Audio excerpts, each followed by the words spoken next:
Pleasant good morning to everyone. I hope you all had a beautiful week this week and work wasn't too stressful. And now you have the weekend. And those people who don't have a weekend because they are at work, I hope you had will have a wonderful shift at work today.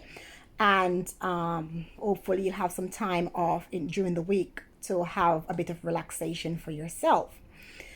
This morning, I want to touch on the parenting skills again, because I know that we parents are the first teachers for our children. Well, something is bothering me because I've noticed something at the park, at the fun fair, and anywhere there's an entrance for children to get in, even at restaurants often. I've noticed parents are unaware that the children are there. Um, what I'm saying is, we are the first teachers of our kids, whether directly or indirectly. We are teaching our kids. Our kids are there in silence and they're absorbing everything we are saying. For example, when we're at the park or at the fun fair or at the restaurant and we're going in, some parents they lie in front of their kids. Could you believe it? Lying in front of their kids. I don't know if it's conscious or subconsciously, but I don't think parents stop to think that they're lying. And some of these people are people who are going to church, and some people are very high in society, and even it doesn't matter what background these people are, they're lying in front of your kids. For example, when the person who are selling tickets are asking, how old are your kids, for example, the parents will lie and give, a age that is less to pay less for those kids. Well, what you're saying to your kids is, it's okay to lie sometimes, because the kids are observing, they're absorbing. So don't lie. Say the correct age for your kids. If the kids look shorter than what the kids are, say the correct age for our children. Because you're setting an example for that kids. Because, telling lies indirectly or directly, conscious or subconsciously, it is lying. For next example is what we're teaching our children is when we're talking around our children. Those are the days that's gone where children used to go upstairs when two adults sit down talking. The kids would go upstairs. I remember when I was growing up in Jamaica, when my parents are talking, when a group of adults are talking, I'd just go because kids were back then in the olden days were to be seen but not to be heard. So when our parents sit down and they're having a adult conversation, we would go upstairs and we play by ourselves. But in today's world, the children are in the middle of the conversation, which is, I think, is a brilliant thing. It's a good thing because we are teaching our children of how to speak about people in front of their face and behind their backs. And a good thing is, if you want to know how your friends or how your families talk about you, is when you go to visit, see the response of the children.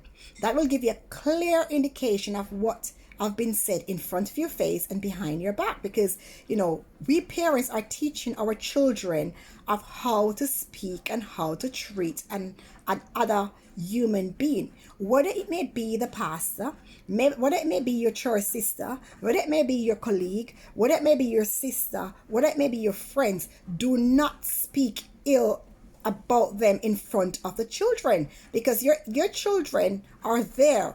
So when we're talking ill about each other in front of our children, when they go to school and behind their friends back, they will speak ill against their colleagues and against their friends as well, because we're teaching them how to treat people in front of their face and behind their backs.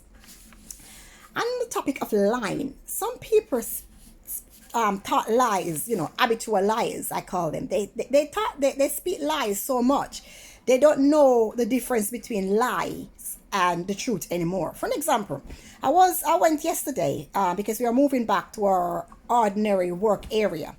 And one of my colleagues just blatantly lies, in front of everyone about how the rooms have been painted and the building has been painted.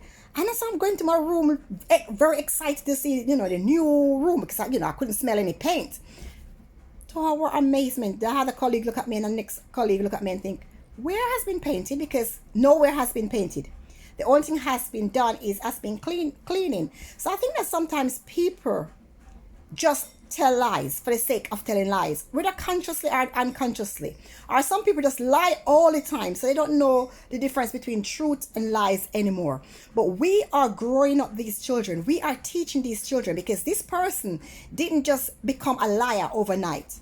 This person must have been grown up, or this person must have reached a particular situation in his or her life. When people tell lies, I think that they must have gone through some traumatic experience for them to lie. So they think, okay, this is where I'm going to get myself out of trouble, or this is where I'm going to land someone into trouble by lying. Lying is a big thing, and people lies. And it takes me a long time to know that adults really lie, because I didn't grow up in a household where I see people telling lies. When I was growing up, lying was a big thing. In my household, lying was a big thing. You just don't lie. You just don't lie to your parents. So growing up, I was a bit naive. Also, when I come into a professional organization, I think, okay, I'm in a professional organization, one of our code is not to tell lies. But to my amazement, people do lie. Oh my goodness. Adults can lie.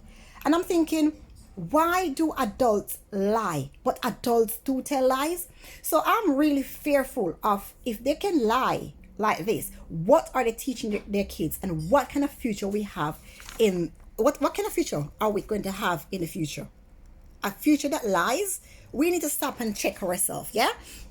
The next thing is, what I want to touch on is the way we treat each other in front of our children. We are teaching our children, how to treat others in the future, whether it's a boy or it's a girl. Our children are looking to us to see the gold standard of what to expect and what to accept in life, in their future life. So if we treat our husbands like a second-class citizen, or a wife as a second-class citizen, this is what we're teaching our sons and our daughter to accept and to expect in the future. So what I want to really, really drive at home today is, we need to treat our husbands and our wife like kings and queens, because this is what we're teaching our children, the standards we're setting for our children and our children. Because if you treat your wife as a queen, or if you treat your husband as a king, your daughter and your son will expect the same treatment in the future, and they too will treat their wife and husband like kings and queens, and and your grandchildren will expect the same standards. So this is facilitating and guarantee a good marriage or a good relationship for our children in the future. So the three things the message I want to give out today is, treat your wife and your husbands like kings and queens. Yeah. If any miscommunication going on between you, it's not for the children. Take it to the bedroom where the children cannot hear, are not there to see and cannot hear. So take the miscommunication to the bedroom. If you want to talk ill or something's upsetting you, take it to the bedroom. You can discuss it in quiet with your husband and your wife. Yeah. It's not for the children. It's not a place for the children. Treat your children just see your children as a piece of sponge, just absorbing everything you're doing, watching every move you're making. Your children are looking. Yeah. So please, when you're in front of your children, please try to foster a healthy communication, a healthy relationship, and the way you treat each other. Good treatment for each other, for kings and queens of the future. So we'll have a nation of kings and queens. We'll have a nation who are truthful. We have a nation who treat each other with respect. Yeah, because respect goes where respect comes from, and it's only a few minority that really don't respect others, but we need to show that liquor minority of how to treat others, because it's like a ripple. You throw a stone in the sea, and it's a ripple. It's a ripple effect. Yeah. So you may think, okay, it's okay to treat someone bad. It's not okay. Never accept bad treatment, and never treat someone bad. Be the bigger person, yeah? And start from the household. Teach your children not to lie, whether it's directly or indirectly. Teach your children of what to expect, high standard. Set the gold standards for your children, yeah? Peace and love. Love yourself. Take care of yourself. Mwah, mwah, mwah. Take care now. Bye for now.